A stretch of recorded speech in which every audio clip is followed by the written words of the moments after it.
পাকিস্তানের ব্যাপক হামলায় প্রাণ হারিয়েছেন অন্তত 23 জন আফগান তালেবান সেনা। শুক্রবার গভীর রাত থেকে শনিবার পর্যন্ত চলা এই রক্তক্ষয়ী সংঘর্ষটি ঘটেছে বেলুচিস্তানের চামান সীমান্তে।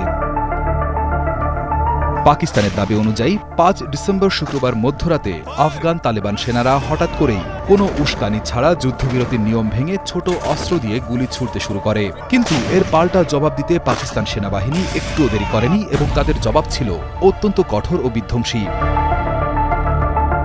শুরুতে সাধারণ গোলাগুলি হলেও পরিস্থিতি দ্রুত খারাপের দিকে মোড় নেয় এবং প্রায় ৪৫ মিনিট ধরে চলে একটানা যুদ্ধের মতো অবস্থা। তালেবান সেনারা যাতে পাল্টা মাথা তুলে দাঁড়াতে না পারে সেজন্য পাকিস্তানি বাহিনী রকেট লঞ্চার, বড় কামান এবং অন্যান্য ভারী যুদ্ধাস্ত্র ব্যবহার করে আক্রমণ চালায়। এই প্রচণ্ড হামলায় সীমান্তে থাকা আফগান তালেবানদের ৩টি গুরুত্বপূর্ণ চৌকি বা চেকপোস্ট সম্পূর্ণ ধ্বংস হয়ে মাটির সাথে মিশে গেছে।